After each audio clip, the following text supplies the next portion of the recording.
Bonjour à tous, bienvenue sur la chaîne de Gogoulet. La chaîne de Gogoulet, c'est la chaîne où on discute de marketing, de nouvelles technologies. Aujourd'hui, on parle des milléniaux et de leur marketing. On passe à l'intro.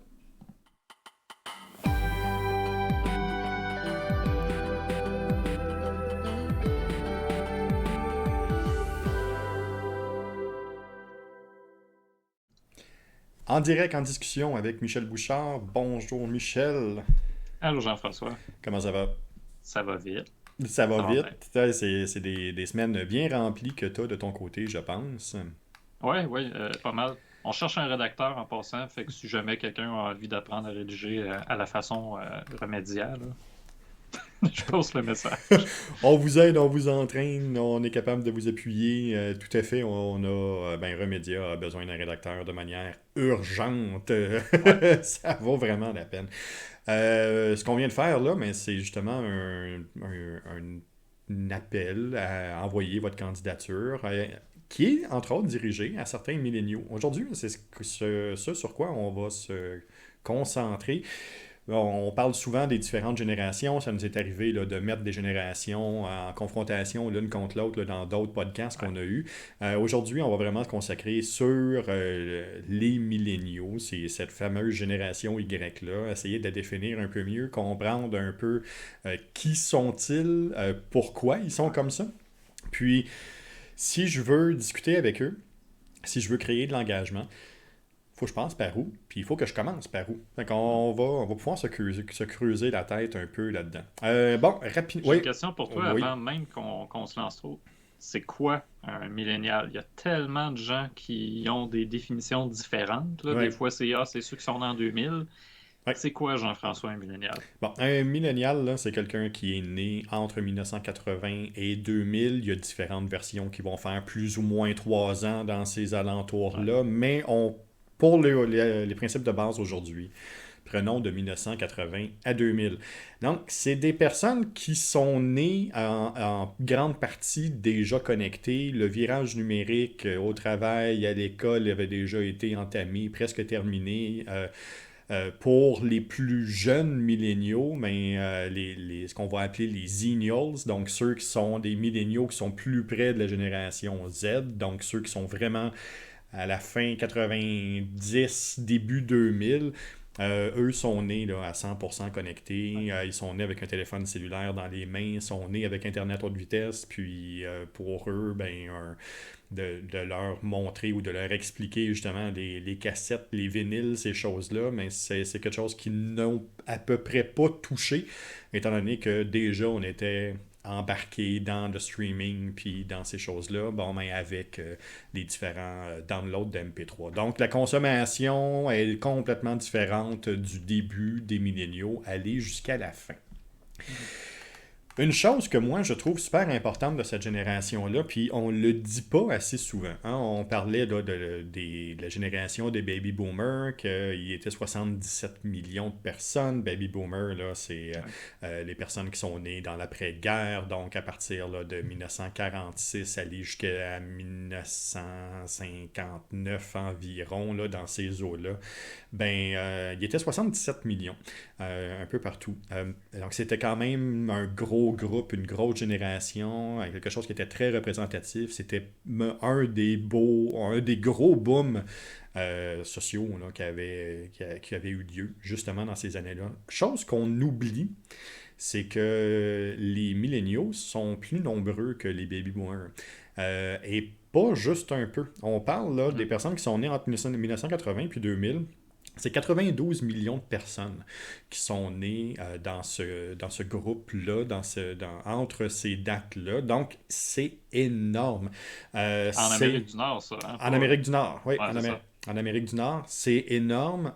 Et puis aux États-Unis, c'est la plus grosse génération Mhm. actuellement. Donc, plus importante que les baby boomers ont pu être. Donc, le lien qu'on voit, entre autres, avec les différents changements sociaux, les différents alignements qu'il y a eu, les différentes manières de voir un peu la société que les baby boomers ont confronté il y a plusieurs années, mais on le revoit avec cette même génération-là. On voit là encore des principes un peu différents qui nous amènent encore à réfléchir puis à garder ça un peu plus loin. C'est une génération, comme je le disais, qui est ultra connectée. Quand on parle de qu'est-ce que vous faites dans vos passe-temps, ben, la grande majorité des milléniaux, même les plus vieux milléniaux, ben, c'est encore le jeu vidéo. Le jeu vidéo est encore très présent, donc on a plus de 50% des milléniaux qui disent que pour se détendre, ils vont jouer aux jeux vidéo et tout sexe confondu. Donc, encore là aussi, l'idéologie du gamer, gars, qui est caché dans sa chambre en noirceur en train d'essayer de jouer à des jeux vidéo, est un peu en train de disparaître avec cette génération-là, où ils ont réussi de plus en plus à couper un peu ce lien-là, puis que femmes autant qu'hommes puissent maintenant justement là, adhérer à ces jeux vidéo-là. Ben, tu sais, Ouais. tu parles de jeux vidéo, fait que là, tu tombes dans ma cour. Là. Ouais. Mais la moyenne des joueurs, là, c'est 35 ans. Ouais. Fait que quand j'étais plus jeune, tu sais, on disait souvent, ah, les jeunes font juste jouer à des jeux vidéo. Ben, aujourd'hui, les adultes jouent à des jeux vidéo. Fait que, tu sais, à mesure qu'on avance dans le temps, ça devient un divertissement aussi valide, autant pour les hommes, les femmes ou tous les âges. Je me rappelle quand c'était la Wii quand elle est sortie, c'était même arrivé dans des maisons de personnes âgées, justement, parce que c'était Ouais. plus accessible Ouais. et ça devenait plus normal, si on veut. Fait que ça m'étonne pas de savoir que les milléniaux dépensent beaucoup pour des jeux Ouais. vidéo. C'est une forme de divertissement là, qui est très populaire, très à la mode. Ouais. C'est une génération qui est née dans le changement. Donc, dans le changement économique, dans le changement social. C'est une génération qui est née aussi dans un changement géographique et démographique quand même assez important. Et ça l'amène une manière de les joindre qui est complètement différente des autres générations. Bon, si on regarde au point de vue du marketing, aller chercher les baby boomers a quand même été assez simple. On parlait au grand nombre, on parlait d'une certaine manière, puis on était capable d'aller les rejoindre. La fidélisation de la nouvelle génération, de la génération Y, donc des milléniaux, est beaucoup plus complexe. Ils sont habitués au changement, ça veut donc dire aussi que leur loyauté envers les marques et envers des produits ou des services est un peu entachée. Ils n'ont pas peur de changer justement un produit pour un autre, de changer pour aller vers quelque chose qui est peut-être mieux ou qui répond plus à leurs valeurs. Et je pense que le mot du jour avec cette génération-là, c'est vraiment ça, c'est la valeur. Ils achètent beaucoup plus avec leur valeur que les générations précédentes. Ouais. Il n'y a pas de fidélité pour une marque, Non. dans le sens que il y a des marques qui vont justement prendre des décisions qui sont contre leurs valeurs. Ben, ils vont être plus prêts à changer de marque ou même carrément à afficher publiquement qu'ils sont maintenant contre cette marque-là. Il y a des exemples, on revient dans les jeux vidéo, là, mais dans les 3 dernières années, il y a des compagnies de jeux vidéo quand même majeures qui ont perdu beaucoup, beaucoup, beaucoup de cette génération-là. Notamment à cause des conditions de travail ou encore des harcèlements contre les Oui. femmes, Oui. des milieux de travail qui étaient toxiques ou peu importe. Puis on s'est rendu compte que ben même s'ils étaient accros, admettons, bon, je pense beaucoup à Blizzard parce que Blizzard, c'en est une là, qui a vraiment subi les contre-coups dernièrement. Oui. Mais c'en est une, justement, les gens se sont détachés, ont arrêté d'acheter des jeux. Il y a des jeux qui ont vraiment floppé à cause que finalement les joueurs ne les suivent plus. Puis c'était, encore une fois, c'est beaucoup les gens autour de 30 ans qui en parlent publiquement. Il y en a aussi des plus jeunes. Là. Fait que c'est pour dire, j'ai l'impression que plus on va vers les aides, plus justement les valeurs deviennent importantes dans les décisions. Les valeurs deviennent importantes, puis il est arrivé quelque chose au point de vue du marketing aussi où les spécialistes, les stratèges, les ont un peu laissés de côté pendant un certain temps. Ne savaient pas trop comment les prendre, ne savaient pas trop comment être capable d'aller les chercher. Puisque ça l'a créé, ben c'est justement peut-être une déconnexion Ouais. avec la cassette administrative, la cassette publicitaire, la cassette trop marketing, quand c'est quand c'est trop gros, là, quand Ouais. c'est dit, puis ça devient un problème là, pour eux, puis ils vont se déconnecter rapidement. On le Présentement, voit en là, politique aussi, oui, là. oui, oui, oui, Les discours des politiciens, on le voit aussi selon les groupes d'âge qu'ils veulent cibler. oui, Euh, je veux dire, il y en a qui vont aller sur TikTok, qui vont justement danser avec les jeunes. oui, Alors qu'il y en a d'autres qui savent que leur électorat n'est pas ah, là, pas là ben du ils tout. vont plutôt miser sur des médias plus traditionnels, des façons de faire traditionnelles. Oui, Je veux dire, aux dernières élections, on en a reçu, là, on nommera pas les partis, pour pas dire les conservateurs, des choses comme ça, mais tu sais, ces partis-là envoient encore beaucoup de matériel oui, par la poste. oui, Versus d'autres partis, ben, c'était purement en ligne ce qu'on voyait. Du moins, il y avait beaucoup moins de matériel publicitaire par la poste qui était envoyé. oui, Puis ça marche parce que leur électorat est là. oui. Fait que c'est ça, c'est. On se rend compte, même les politiciens, le marketing, peu importe que ce soit politique ou pour des produits ou des services, mais c'est pas c'est pas les mêmes réseaux, c'est pas la même approche, c'est pas le même feeling non plus. Il faut Non. connecter.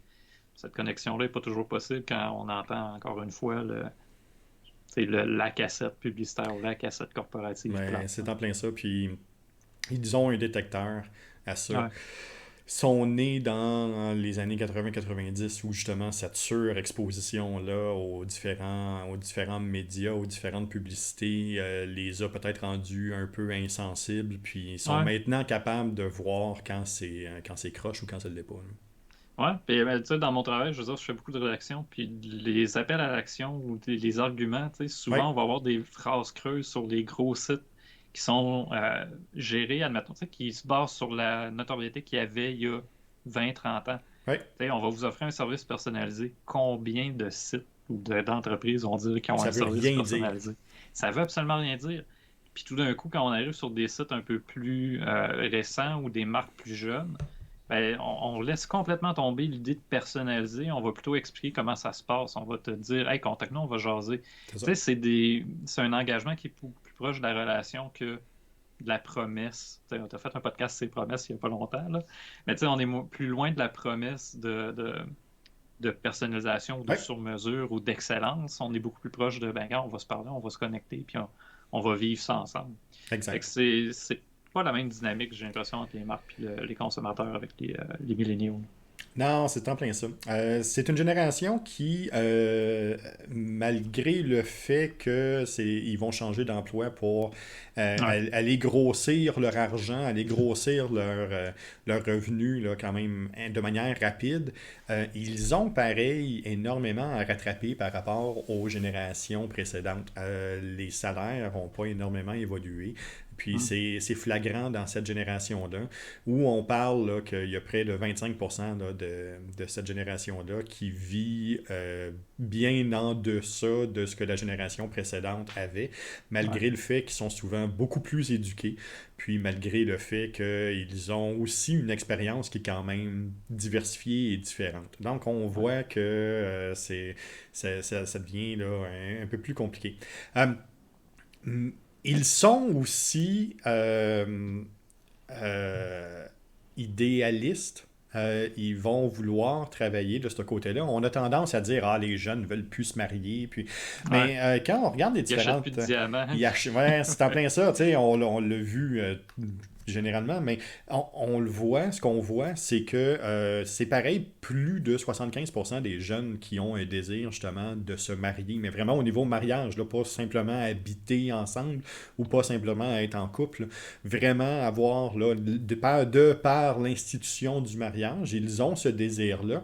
Par contre, on estime qu'à peu près 25% de cette génération-là qui va le faire seulement euh, à cause, entre autres, de l'argent, et puis à cause du fait que euh, le mariage, l'institution que ça représente, le party qui est à payer, ils auront peut-être pas nécessairement les moyens de se payer le gros party qu'eux autres aimeraient mettre de l'avant ou la grosse bague qu'eux autres aimeraient mettre de l'avant. Donc, il y a ça qui vient changer aussi complètement la donne au lieu de dire ah, je veux me marier, fait que je vais le faire, puis ça va être, même si c'est un peu plus petit ou même si c'est, tu sais, ça va être pour l'institution. Euh, oui, pour l'institution, c'est quelque chose qui leur est important, mais ils veulent aussi ce rassemblement-là. Puis s'ils sont pas capables de livrer ce rassemblement-là, mais ils le feront juste pas. Donc c'est aussi une génération qui est très idéaliste. Donc si ça répond pas à leurs besoins ou si ça rentre pas dans leur idée ou dans leurs valeurs, ils vont juste complètement passer à côté. Ils feront pas de zone grise. Ah oui, ok, je vais l'essayer, je vais le faire. Ouais. Non, c'est oui, c'est non, ça marche pas. Donc c'est vraiment Ouais, aussi différent. tu sais, je faudrait inviter peut-être quelqu'un qui travaille dans les finances à un moment donné pour en parler, là. Mais il y a tout l'aspect, tu sais, vision d'avenir, qu'avant, il y avait beaucoup plus Oui, d'espoir sur, ben, tu sais, on se construit une retraite, c'est oui, correct, on travaille pour ça. C'est pas pour rien non plus qu'ils travaillaient beaucoup à la même entreprise, tu sais, longtemps à la même entreprise. Ils construisaient finalement leur pactole pour prendre la retraite. mhm, Beaucoup de milléniaux abandonnent même l'idée d'avoir une famille, oui, d'acheter une maison, oui, d'épargner. oui, Ils vont dépenser. J'avais la stat tantôt qui m'a fait sourire, on va en parler tantôt, mais tu sais, ils abandonnent l'idée d'épargner pour des choses qui vont leur servir immédiatement parce qu'ils, mettons, le climat les inquiète, fait qu'ils oui. pensent que ça vaut pas la peine. Euh, c'est un paquet d'angoisses qu'il n'y avait pas avant, ou du moins qui étaient différentes avant. Puis aujourd'hui, qu'on dirait, ils vivent le fameux YOLO, là. Tu Oui, sais, You oui, Only Live oui, Once, c'est plate à dire, mais ils l'ont incarné, là. oui, oui. Il y a une espèce d'abandon de ça vaut pas la peine. Fait que tant qu'à ça, on va investir autrement ou justement, on n'investira pas 30 000 dans un mariage ou dans un gros voyage de famille. On va plutôt se construire un petit nid douillet. Fait que c'est. Puis en plus, la pandémie aide pas, là. Non. Mais ça, j'aimerais ça à un moment donné faire venir un Oui, fiscaliste peut-être oui, pour en parler. Parce que ce pouvoir financier-là qu'ils n'ont pas l'impression d'avoir semble beaucoup influencer la façon justement la oui, façon qu'on va pouvoir leur vendre ce genre d'idée-là que ben, oui. épargnez pour l'avenir, achetez-vous une maison, fondez une famille. C'est pas la même chose que 50 ans. Non, pas du tout. Ça veut dire, Eric, on te parle, tu penses quand tu peux. Euh, c'est- Ouais, Eric Charette, Sun Life. Exact. Euh, il y a quelque chose aussi de particulier, c'est que cette génération-là, bon, on dit souvent, là, bon, les internautes vont souvent se renseigner sur l'Internet avant, justement, d'aller acheter en magasin ou d'aller chercher ça. C'est encore plus vrai avec cette génération-là. C'est presque 60% de cette génération-là qui vont aller se renseigner. Mais quand on dit se renseigner, là, c'est se renseigner, devenir, là, de développer une expertise sur un produit, d'être capable de faire, de mettre en compétition les revues, les reviews qu'il y a entre un site ou un autre. Fait que vraiment d'être capable d'aller chercher énormément d'informations pour venir contrer un peu tout ce, ce côté ultra marketing-là qui dit que j'en ai vraiment besoin, mais ça va vraiment être eux qui vont prendre cette décision-là. Est-ce que c'est vraiment quelque chose qui est utile ou est-ce que ça ne l'est pas? Là? Ouais, puis je trouve ça le fun que tu parles de ça parce que tantôt, là, j'essaie de la réouvrir, là. Tu sais, c'est le fun un téléphone parce qu'il s'éteint tout le temps, fait que tu peux pas garder la page ouverte. Tu sais, 64% des milléniaux qui feraient des achats impulsifs. Oui, Mais c'est drôle, c'est contrebalancé par le fait que justement, les milléniaux vont chercher la bonne affaire. oui, Fait que oui, ils achètent de manière impulsive, mais ils vont acheter de manière impulsive des choses qui leur semblent avantageuses ou, tu sais, une bonne occasion.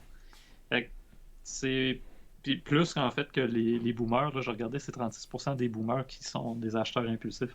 Fait que, ils ont un profil d'achat qui est intéressant, puis qui nous amène un peu à réfléchir. Tu sais, c'est pas nécessairement de leur donner le rabais, mais de leur donner la bonne occasion. Fait que c'est pas juste le rabais qui parle, c'est est-ce que ça répond à leurs besoins, puis créer finalement cette occasion-là pour qu'ils achètent, là.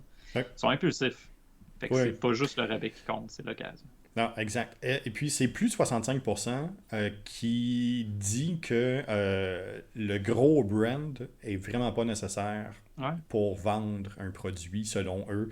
Ils achèteront pas une marque, ils vont acheter un produit, ils vont vraiment passer du temps pour essayer de découvrir le petit produit niché, la petite chose qui est aussi impressionnante. On a tendance aussi à dire, ah, ils achètent tout sur Internet. Oui, ils achètent beaucoup plus sur Internet que les générations précédentes, ça c'est clair, là. Mhm. Par contre, il y a plus de 62% de leurs achats qui sont faits de manière locale. Mhm. C'est quand même plus grand que les baby boomers. Ça, c'est drôle parce que souvent, l'impression que les gens vont avoir, c'est le contraire, hein. Oui, Les boomers sont beaucoup plus attachés au local, aux gens d'ici, aux petits commerces de la place.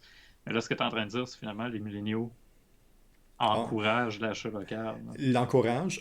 Ils se déplaceront peut-être pas dans ces petites boutiques-là, Ouais. mais c'est un des points de bataille qu'ils ont pour essayer justement de mettre ça de l'avant. Puis c'est un des Ouais. questionnements qu'ils ont. Oui, tout à fait.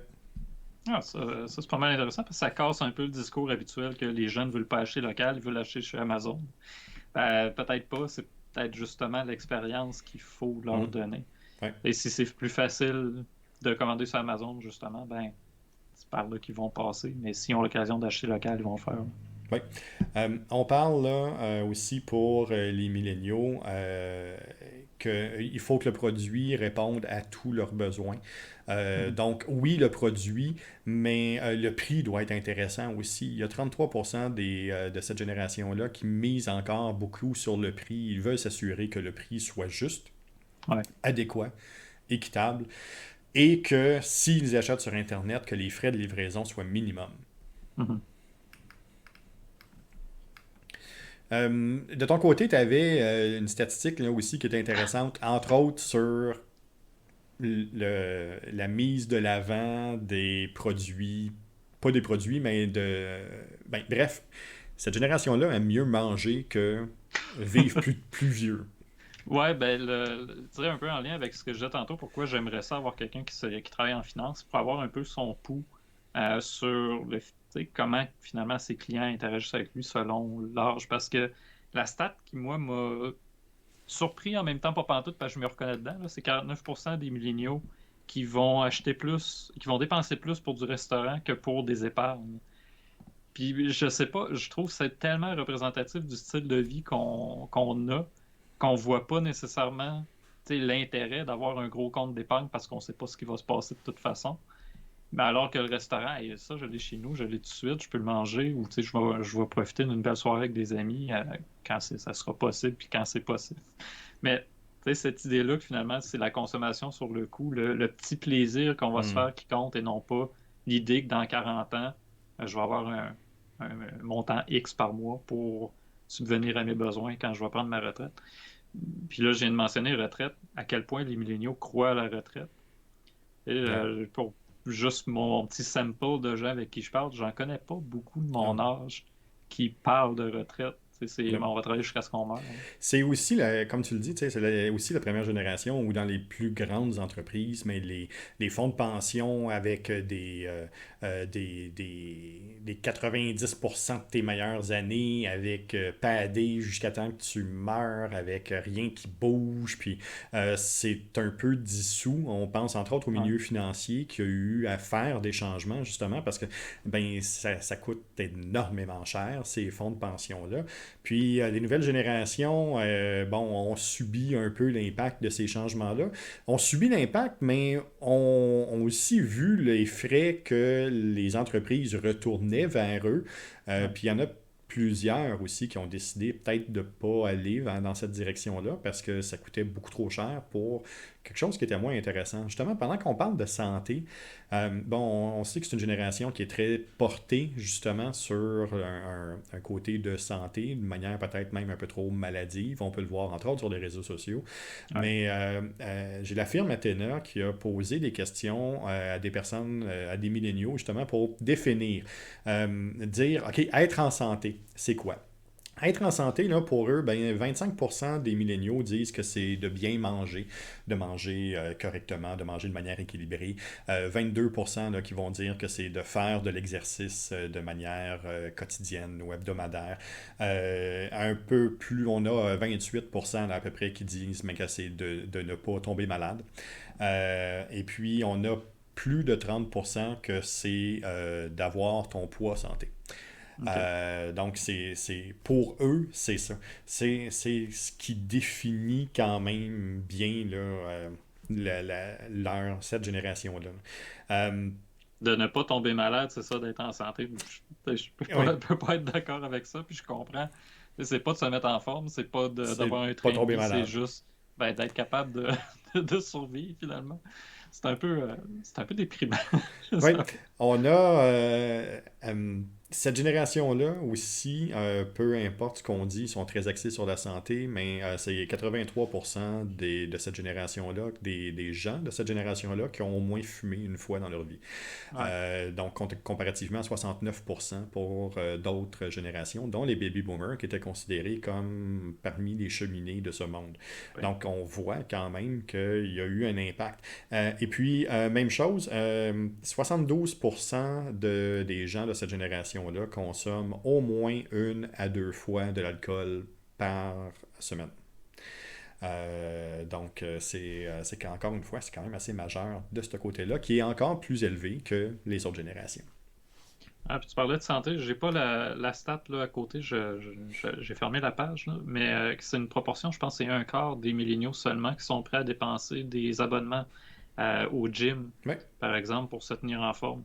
C'est pour dire, il n'y a pas il y a pas un investissement, ça semble pas être un investissement si important que ça. Ils vont mettre leur argent ailleurs, par exemple, justement, en s'achetant des produits un peu plus santé ou de la bouffe. À l'épicerie qui est un peu plus bio, des choses de même, des trucs locaux. Mais même là, ben, tu sais, c'est pas de payer un abonnement au gym qui va compter. non. C'est d'essayer de changer certaines habitudes. C'est spécial parce que justement, on a l'impression que les gyms, là, avec Instagram et tout Oui, ça, qu'on nous vend des corps de rêve, oui, il y a peut-être un clash entre ce qu'on nous promet comme illusion, comme rêve, puis ce qu'ils font réellement et ce qu'ils recherchent réellement. oui. Oui, Fait oui, que là, on est vraiment c'est une là-dedans. génération que, tu sais, je m'y reconnais tellement, en plus, quand je regardais les stats avec toi, puis depuis qu'on en parle tantôt, je me rends compte que je suis pas un millénial atypique, là, je suis un vieux millénial, là, je suis en 83, fait que ça fait quand, c'est ça, je suis comme à la limite, là. Pour plusieurs, même, je l'étais pas, ça a l'air. Mais c'est ça, je me reconnais beaucoup dans les stats, je me reconnais même dans les profils psychologiques, puis ça, c'est une affaire que je lisais. C'est moins un profil démographique qu'un profil psychologique. Oui, Psychographique, excuse. psychographique. C'est une Oui, façon comment dire, de réfléchir, une façon de philosopher même. oui. On parlait de valeurs qui comptent beaucoup dans l'expérience d'achat. Ben justement, c'est pas tant le processus va compter, oui, Mhm. mais la reconnaissance dans la marque, dans l'expérience qu'on va avoir avec eux autres est plus importante encore. Oui. C'est là que le local, je pense, peut se démarquer. Je parle de local parce que ça me tient à cœur, là. Mais je pense que c'est là qu'on peut se démarquer au niveau local. C'est d'arrêter de juste miser sur ben, Amazon est trop gros, on ne peut pas compétitionner. Compétitionne pas avec le processus d'Amazon, compétitionne avec l'expérience que tu as à leur offrir. C'est en plein ça, le produit qui peut être intéressant ou la proximité du vendeur ou de Ah ouais? l'expérience. Là. C'est ça aussi. Là. Ouais. C'est aussi une génération, bon, on en parle depuis tantôt, là, qui est très axée sur les valeurs, mais qui est très axée aussi sur les valeurs sociales. On le Ouais. voit, là, bon, entre autres, là, tout ce qui est écologie est ultra important. Tout ce qui touche aussi à l'attrait, là, à l'inclusion, à la diversité est aussi quelque chose là, de super important. Quand on regarde, on pose la question aux différentes générations sur est-ce que euh, euh, est-ce que les pays devraient ouvrir encore plus leurs frontières pour accueillir différents immigrants pour assurer justement un meilleur travail, autant de leur côté que du nôtre? Si on regarde là, pour les baby boomers, là, c'est 50% qui disent oui, on devrait, mais on a 75% chez les milléniaux qui disent qu'on devrait ouvrir les frontières encore plus Ouais. pour justement accueillir ces différentes personnes-là. Donc, encore une fois, c'est une ouverture sur le monde. Ils ont grandi avec MTV, ils ont Ouais. grandi avec CNN qui leur a fait découvrir un paquet de choses, un paquet d'endroits différents dans le monde. Ils ont ce goût-là. C'est une génération aussi qui voyage énormément, qui voyage aussi bien différemment des Mm. générations précédentes. Rares sont les milléniaux qui vont aller faire un tour à Old Orchard en vieux char pour en faire un voyage là, de famille. On est beaucoup plus tourné vers des situations qui étaient jugées plus exotiques, le Costa Rica ou le Brésil. Donc on se voit aussi là, qu'il y a un gros amalgame de melting pot, là, si on veut, d'endroits où ces jeunes-là là, sont prêts à aller. faudrait comparer avec la Gen Z, là, mais j'ai l'impression que justement le fait de. Ça, on est né avec une TV. Les plus Ouais, vieux, on est né avec la TV ouais. couleur. Là, je veux dire. Mhm. J'ai connu les TV noir et blanc, là, mais je suis un peu plus vieux justement que la moyenne des milléniaux. Mais après ça, il y a eu bon, Internet qui est arrivé. Après ça, il y a eu bon, les réseaux sociaux. Tu sais, ils sont nés avec une ouverture sur le monde, une fenêtre sur le monde qu'il n'y avait pas nécessairement avant. Même, je regarde la TV des années 50, 60, beaucoup moins de multiculturel qu'il y avait quand moi j'étais jeune. Oui. C'était encore un peu bizarre, tu sais, quand il y avait justement un animateur, mettons, de couleur qui passait à la TV. Mhm. Les Latinos, c'est drôle à dire, mais je regardais, il n'y a pas longtemps, on parlait d'émissions jeunesse avec la petite équipe. Oui, ben oui. Puis je suis retourné voir finalement des émissions jeunesse et je me rends compte qu'il y a beaucoup plus de gens de couleur noire que de latinos dans Mhm. les émissions jeunesse que j'écoutais. Fait que c'est étrange comment ça c'est venu plus tard, mais toute cette ouverture sur le Oui. monde-là, c'est fait de manière graduelle, de manière un peu plus naturelle, Mhm. que plutôt un choc culturel, Mhm. comme certains boomers peuvent avoir vécu. Ouais. À un moment donné, tout d'un coup, ben là, faut accepter les immigrants. À un moment donné, oui, je veux dire, c'est une. Alors, j'ai ressources humaines en tête, là, mais c'est pas le mot que je cherche, là. C'est des travailleurs, finalement, Ouais. dont on a Ouais. besoin et qui peuvent nous aider. Ben oui. Euh, ça peut avoir été un choc pour les plus vieux. Mais pour les milléniaux, pour les Gen Z, j'ai l'impression que C'est c'est tout à normal. fait naturel, Ouais. puis c'est souhaitable. Mhm. Cette idée-là qu'on vit en communauté, Ouais. comment dire, ça n'a rien d'impressionnant, c'est juste souhaitable. Ouais. Cette diversité-là est ultra importante. On peut le voir aussi là, aux États-Unis. Bon, on pose la question aux 55 ans et plus si le mariage de même sexe devrait être Ouais, légal. Mais on a 40% des gens qui disent non, au point de vue des personnes de 55 ans et plus. Mais du côté, quand on parle aux milléniaux, ben, c'est 84% des gens qui vont dire oui. ah, puis ça Donc, m'étonne qu'il y en ait autant qui disent non. C'est pour ouais, dire c'est oui. ça. C'est ça. Quand même, on a quand même une belle ouverture aussi de ce côté-là. C'est Ouais, quelque chose, là, cette inclusion-là, cette diversité-là est ultra importante pour la génération. ouais. C'est quelque chose là, qui est assez particulier. Et puis, c'est une génération aussi où, pour la première fois depuis longtemps, on a un millénial sur cinq qui dit que il achètera pas de maison, que lui va Ouais. toujours rester à loyer parce que ben, premièrement il pourra jamais s'acheter une maison, surtout que le marché actuellement c'est quelque chose qui est trop complexe. C'est un port d'attache qui est trop grand aussi. C'est Mhm. une génération qui le rêve qui lui a été vendu, c'est vis ta retraite pendant que tu es jeune. Donc, Ouais. sois capable d'être un travailleur autonome, d'être un travailleur qui est nomade, qui peut se déplacer, qui peut se promener un peu partout dans le monde. Donc, ça aussi est très présent pour cette génération. Ouais. Puis c'est drôle, je pense une corrélation à faire avec tu sais, la fidélité envers une marque. Oui, On est, quand j'étais jeune, l'idée finalement d'un pays pour le Québec, tu sais, c'était très répandu, c'était très populaire, puis j'en connaissais plein à l'école qui le voulaient. Puis c'est drôle, en vieillissant, c'est pas cette idée-là qui accroche le plus. C'est encore pertinent pour plusieurs personnes. Moi, le premier, je trouverais ça intéressant pour diverses raisons, mhm. mais c'est plus l'enjeu que ça a déjà été. Non. Je dirais que on a perdu cette idée de nationalisme qui perdure encore, là, on s'entend, là, c'est toujours un Mhm. débat très actuel là, qui génère presque des guerres dans certains endroits, euh, mais qui se transforme. J'ai l'impression qu'on prend plus conscience justement comment dire, on prend plus conscience qu'il y a une planète et non pas juste un pays. Oui, c'est ça. Fait qu'on est des citoyens du monde et non pas des citoyens juste d'un pays. Fait que les milléniaux, les plus jeunes aussi, sont habitués de voyager, sont Oui, habitués de découvrir d'autres cultures et sont intéressés à ces autres cultures-là. oui, Fait que c'est pas nécessairement de s'acheter un pied d'attache je sais pas moi, tu sais, d'un petit village ou à Montréal qui va les intéresser tant. C'est non. l'idée, ben, je vais pouvoir aller vivre X années, admettons, dans un autre pays, faire une retraite dans un autre pays, prendre un an de congé pour aller me ressourcer ailleurs.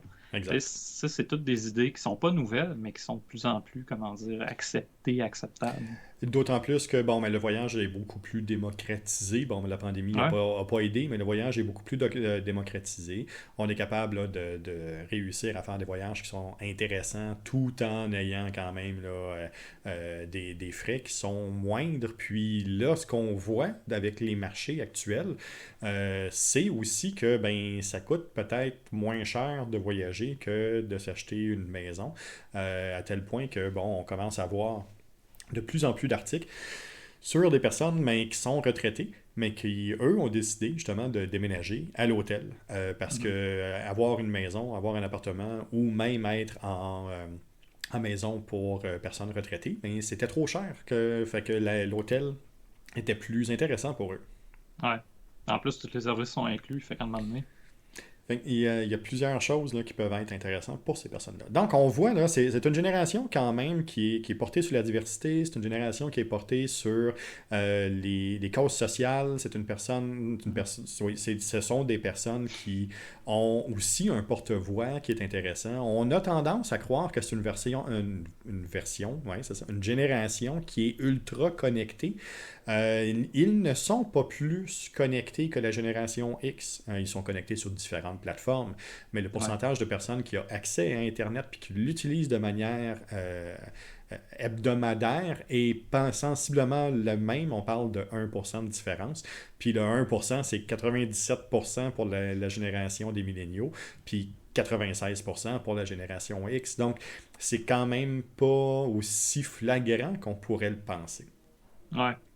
Ah, puis même, je me souviens quand on avait fait, je pense que c'était Millennials versus Boomers qu'on avait fait. Oui, Ouais, que même entre ces deux générations-là, on se rendait compte que c'était pas. Il y a une différence, mais pas aussi grande qu'on pourrait se l'imaginer. non, Puis que même, ils ont des façons d'utiliser les réseaux sociaux qui sont quand même très similaires.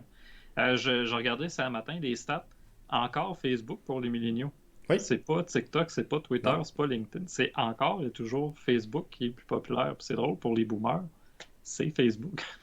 exact. Il y a des similitudes. Peut-être une stat plus à jour. Moi, c'était 2020 là, que j'ai. Fait qu'il y a eu la pandémie, peut-être qui a fait jouer. Là. Oui, mais on est encore pas mal dans les mêmes zones. Là. Les dernières statistiques que j'ai vues, on est encore là, à peu près à part égale de ce Ouais. côté-là. Oui, Quoi, 85% là, des milléniaux qui ont un compte Facebook, là, oui, c'est quand même majeur.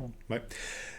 Michel, en tant que rédacteur de ton côté, quand tu veux parler à un millénial, comment tu fais?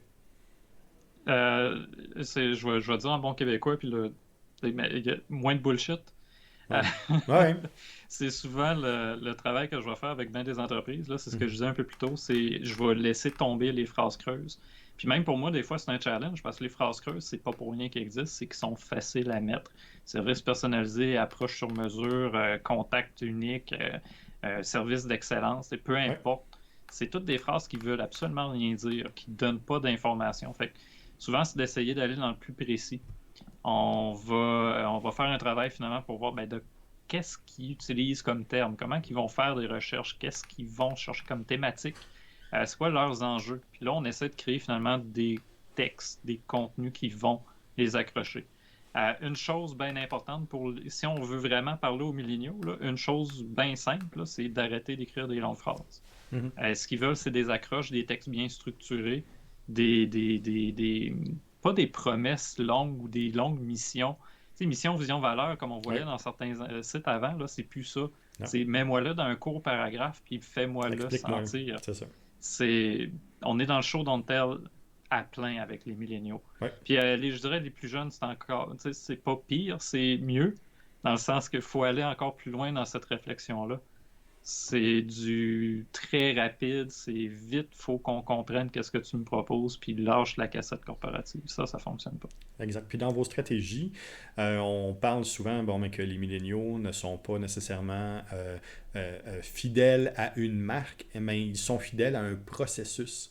Ouais, On a plus de 94% des milléniaux qui vont utiliser des coupons, des cartes de fidélité, ces ouais, choses-là. Donc, il y a plus de 94% des milléniaux qui utilisent ces systèmes-là. Donc, au lieu justement de travailler sur votre marque, puis d'essayer de pousser votre marque, puis d'essayer d'expliquer comment vous êtes les meilleurs, mais des fois, c'est peut-être juste d'utiliser des systèmes de fidélisation qui sont un peu différents, qui vont ouais, venir contrer ou qui vont venir créer un environnement. C'est encore le what's in it for me, hein. C'est qu'est-ce que tu as Ouais. à m'apporter. Mais si c'est un café gratuit, mais tant mieux. Mais là, tu viens de dire quelque chose que ça vaut la peine d'arrêter, là. C'est l'idée qu'on est les meilleurs. Les milléniaux n'achètent pas l'idée que vous êtes les Non. meilleurs. Ils vont acheter ce que vous avez à leur donner à eux. Ils s'en foutent de savoir si vous êtes le numéro un, le numéro 2, le numéro 3. Ce qu'ils veulent avoir, c'est la meilleure expérience possible avec vous.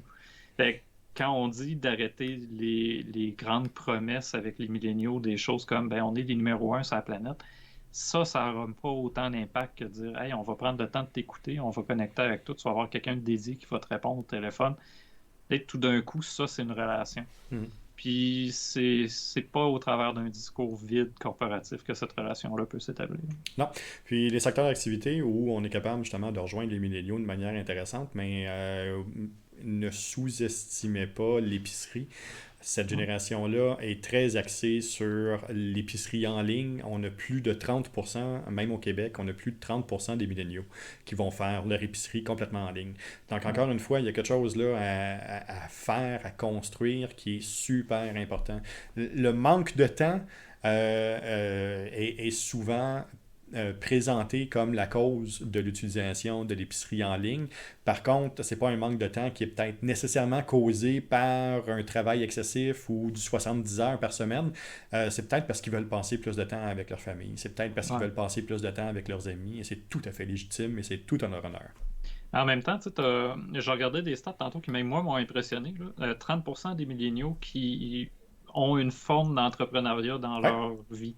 19% qui en vivent, donc un ouais, sur 5 qui en vivent, mais tu sais, 30%, un tiers des milléniaux à peu près, qui ont au moins un side hustle pour dire qu'ils font un projet de leur côté pour gagner un peu d'argent.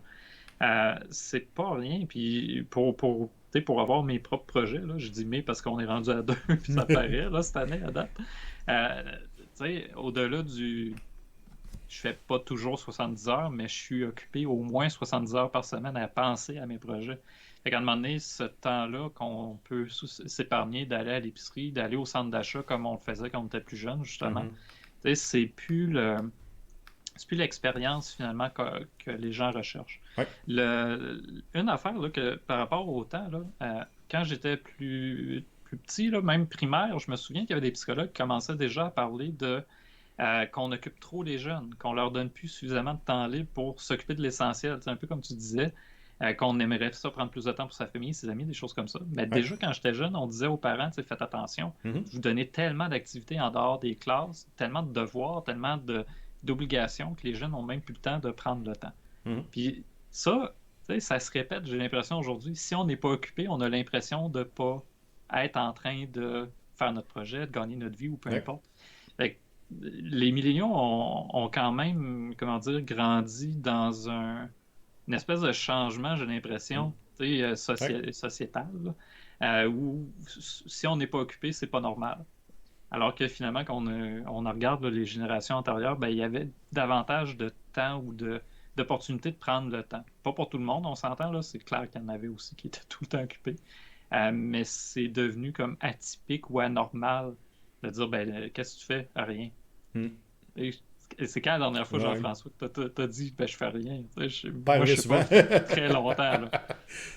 Fait que bref, moi, c'est un enjeu, je trouve, important parce qu'on se rend Mhm. compte justement que les milléniaux veulent en faire plus, mais qu'ils doivent vivre avec la réalité, même s'ils en font plus, ils ne gagnent pas plus d'argent. Non. C'est 20% de moins, en fait, en moyenne, là, que les boomers qui gagnent, les milléniaux. Ouais. Puis j'ai l'impression qu'ils travaillent plus, là. Oui, c'est en plein ça.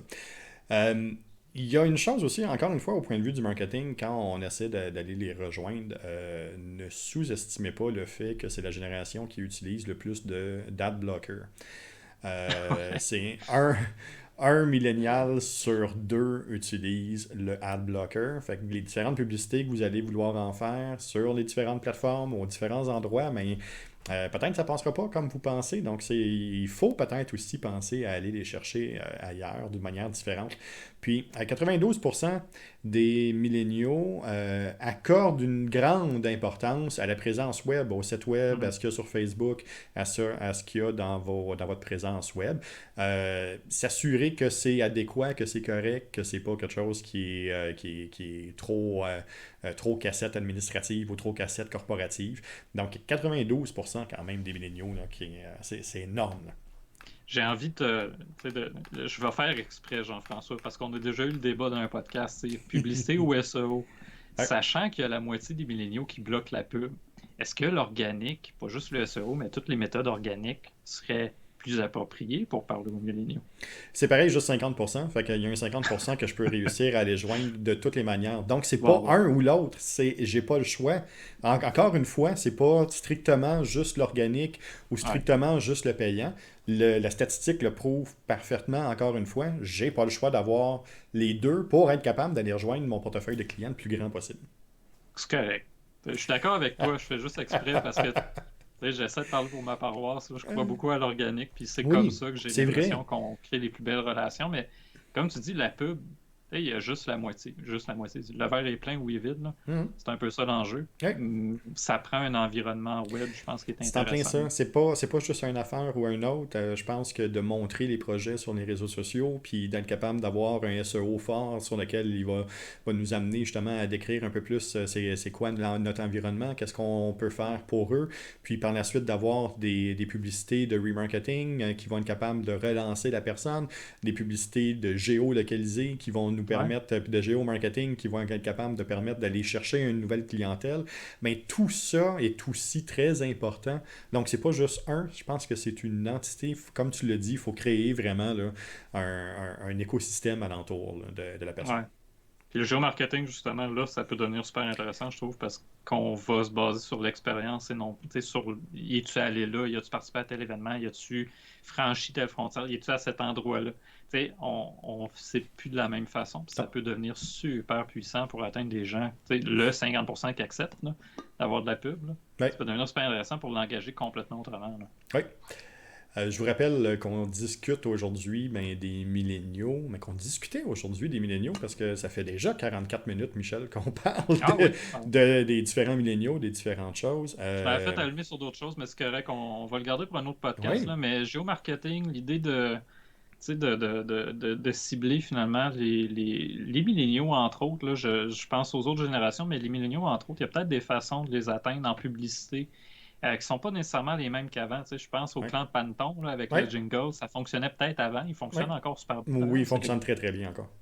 Mais peut-être qu'il y a des nouvelles façons de rejoindre les plus jeunes. Les plus jeunes.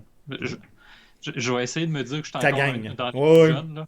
Mais d'atteindre cette génération-là avec de la pub qui est différente et non pas comme Bye Bye Boss comme on avait dans le temps. Non, c'est ça, c'est en plein ça. Exact. Je vous rappelle que vous êtes sur la chaîne de Gogoulet. La chaîne de Gogoulet, c'est là qu'on discute de marketing, de nouvelles technologies, comme on vient de le faire aujourd'hui. Essayer d'explorer un peu la génération Y, ces fameux milléniaux-là. Je vous rappelle aussi que ces sujets-là sont issus d'un pot. Notre infâme pot dans lequel on a une soixantaine de sujets sur lesquels on était capable de discuter. On arrive à la fin. Vous avez des sujets, vous avez des discussions, vous avez des choses que vous voulez avoir avec nous, mais ça nous fait plaisir. Faites-nous les parvenir sur les différentes plateformes. En attendant, moi, ce que je vais faire, c'est que je vais déjà piger un prochain sujet pour la semaine prochaine. La semaine prochaine, lendemain de Saint-Valentin, on va être capable de voir de quoi on va parler. On discute... des boomers ou des Z, là, genre? Non, on s'en va un peu ailleurs. Cool. La motivation, une question de routine ou de récompense? J'ai un article là-dessus qui date de 2016. Hein. Puis c'est un des articles les plus populaires sur mon blog. Bon, tu vois, on va pouvoir en discuter un peu plus longuement. La motivation, c'est une question de routine ou d'inspiration, quelque chose comme ça. Ouais. L'inspiration, c'est une question de motivation de routine. Oui, OK. Fait que, j'ai hâte d'en parler. Oui, mais ça va être... une vision qui va être plate là-dessus. Ça se peut. Puis on va pouvoir aussi regarder certains créateurs, comment ils font ça, de quelle manière ils vont faire ça. Puis dans notre quotidien, quand on a besoin de changer notre chapeau administratif pour mettre notre chapeau créateur, c'est pas toujours facile. Fait, comment on est capable de faire ça comme entrepreneur? Pomodoro. Juste ça de même. Là. Juste de même. Là. Michel, si on veut te rejoindre. J'ai copié mon lien, tu vois, j'étais prêt. Yeah. Beacons.ai/le sketch. Vous pouvez voir tous les réseaux sur lesquels je suis présent. Puis, lundi, c'est la Saint-Valentin pour le Oui. podcast du sketch. Fait qu'on va parler d'histoire d'amour et de SEO. Que le SEO, c'est juste une belle histoire d'amour avec les clients. Ah. Puis, de mon côté, beacons.ai, go googler, vous allez voir toutes les différentes plateformes sur lesquelles je suis présent. Vous allez être capable de rattraper les podcasts si vous ne pouvez pas les voir live. Vous allez pouvoir les rattraper en vidéo sur YouTube. Généralement, ils sont disponibles dès 9h le lundi. Ou sinon, en audio, il y a un boom présentement en audio. C'est vraiment là où Ah oui, on commence à se faire de plus en plus voir et écouter, du moins. Je vous invite à aller sur toutes les bonnes plateformes d'audio pour les différents podcasts. Aller sur Balado Québec aussi. Vous allez être en mesure là, de nous suivre puis de ne pas manquer les prochains épisodes. On a déjà plus d'une cinquantaine d'épisodes de fait, donc je vous invite aussi à aller écouter des anciens. Il y a peut-être des sujets là-dedans qui peuvent être très pertinents pour vous. Michel, on se revoit lundi à ton podcast, le sketch, où on va être capable justement de discuter sur le SEO qui est une histoire d'amour finalement. Et puis, moi, tout ce que j'ai à vous dire, c'est un grand merci. Et puis, on se revoit à ce moment-là, la semaine prochaine. Merci. à la prochaine là.